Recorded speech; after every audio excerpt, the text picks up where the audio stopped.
ಶ್ರೀ ಗುರುಭ್ಯೋ ನಮಃ. ಇವತ್ತು ಕಾರಂಜಿ ಆಂಜನೇಯ ದೇವಸ್ಥಾನ ಸುಪ್ರಸಿದ್ಧ ದೇವಸ್ಥಾನ.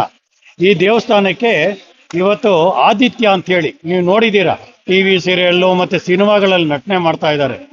ಇವರ ಒಂದು ಇಲ್ಲಿ ಬರೋಕ್ ಕಾರಣ ಅಂದ್ರೆ ಇವರ ತಂದೆ ತಾಯಿಗಳು ಇಲ್ಲೊಂದು ಕೋತಿ ಬರ್ತಿತ್ತಂತೆ, ಆ ಕೋತಿಗೆ ಹಣ್ಣು ಕೊಡ್ತಾ ಇದ್ರಂತೆ.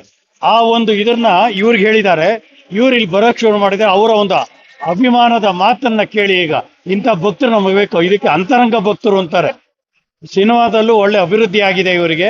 ಇದೇ ರೀತಿ ಹೆಚ್ಚಿನ ಅಭಿವೃದ್ಧಿ ಆಗಲಿ ಅಂತೇಳಿ ಆ ಕಾರಂಜಿ ಆಂಜನೇಯ ದೇವರನ್ನ ಬೇಡ್ಕೊಂತೀವಿ. ಈಗ ಅವರು ಎರಡು ಅನಿಸಿಕೆ ಹೇಳ್ತಾರೆ. ಎಲ್ಲ ಸಮಸ್ತ ಕರ್ನಾಟಕ ಜನತೆಗೆ ನಿಮ್ಮ ಆದಿತ್ಯ ಮಾಡುವ ನಮಸ್ಕಾರಗಳು. ಇವ್ರು ಹೇಳ್ದಂಗೆ ಬಹಳ ವರ್ಷಗಳ ಹಿಂದೆ ನಮ್ಮ ತಾಯಿ ಮತ್ತೆ ನಮ್ಮ ಸೋದರ ಮಾವ ಅವರು ಇಲ್ಲಿಗೆ ಬಂದು ಕೋತಿಗಳಿಗೆ ಬಾಳೆಹಣ್ಣು ತಿನ್ನಿಸ್ತಾ ಇದ್ರು. ಮತ್ತೆ ಇಲ್ಲಿ ಇರುವೆಗಳಿಗೆ ವಿಳ್ಯದೆಲೆಯಲ್ಲಿ ಜೇನುತುಪ್ಪ ಹಾಕಿ ತಿನ್ಸೋರು, ಮಾಡಿದ್ರೆ ಒಳ್ಳೇದಾಗುತ್ತೆ ಅಂತ ಹೇಳ್ತಾ ಇದ್ರು. ಅವಾಗ NR ಕಾಲನಿಲಿ ಇತ್ತು. ಅದಾದ್ಮೇಲೆ ಹಲವು ವರ್ಷಗಳು ಇಲ್ಲಿ ಬರ್ಲಿಕ್ಕೆ ಆಗ್ಲಿಲ್ಲ.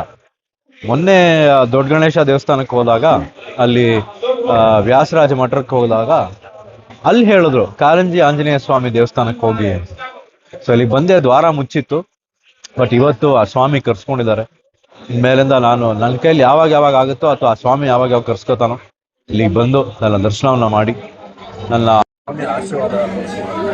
ನಾವು ಎಲ್ಲರೂ ತುಂಬ ಚೆನ್ನಾಗಿರುವಂಥ ದೇವಸ್ಥಾನ. ನಾನಂತೂ ಇಲ್ಲಿ ಎಷ್ಟು ಸರಿ ಆಗುತ್ತೋ ಅಷ್ಟು ಸರಿ ಬರುತ್ತೆ. ಮತ್ತೆ ನಾವು ಎಲ್ಲ ಬಂದು ಸ್ವಾಮಿಗೆ ಸೇರಿ ಈ ದೇವಸ್ಥಾನಕ್ಕೆ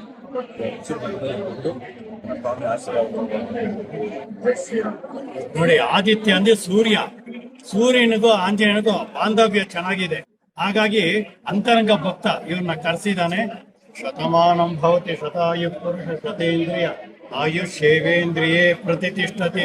ಇವ್ರ ಅಪ್ಪ ಅಮ್ಮ ಬಾಳೆಹಣ್ಣು ಕೊಡ್ತಾ ಇದ್ರು, ಇವರು ಬಾಳೆಹಣ್ಣು ಕೊಡ್ತಿದ್ರು. ಈಗ ಆಂಜನೇಯ ಬಾಳೆಹಣ್ಣು ಪ್ರಸಾದನೆ ಕೊಟ್ಟಿದ್ದಾನೆ. ಹೀಗೆ ಚಲನಚಿತ್ರದಲ್ಲಿ ಮುಂದಕ್ಕೆ ಬಂದು ಒಳ್ಳೆ ಅಭಿವೃದ್ಧಿ ಆಗ್ಲಿ, ಮತ್ತೆ ಇವರ ಸಂಸಾರನು ಹಾಗೆ ಅಭಿವೃದ್ಧಿ ಆಗ್ಲಿ. ಇದೇ ರೀತಿ ಎಲ್ಲರೂ ಬಂದು ದರ್ಶನ ಮಾಡಿ ಅವರವರ ಇಷ್ಟಾರ್ಥ ಸಿದ್ಧಿ ಆಗ್ಲಿ ಅಂತ ಕೇಳ್ಕೊಂತೀವಿ. ಸರ್ವೇ ಜನಾಃ ಸುಖಿನೋ ಭವಂತು, ಸಮಸ್ತ ಸನ್ಮಂಗಳಾನಿ ಭವಂತು. ವೀರ ಹನುಮಾನ್ ಕಿ ಜೈ. ಜೈ ಶ್ರೀರಾಮ್. ಜೈ ಶ್ರೀರಾಮ್. ಜೈ ಜೈ ಶ್ರೀರಾಮ್. ಜೈ ಜೈ ಶ್ರೀರಾಮ್. ವೀರ ಹನುಮಾನ್ ಕಿ. ಕಾರಂಜಿ ಹನುಮಂತನಿಗೆ ಜೈ.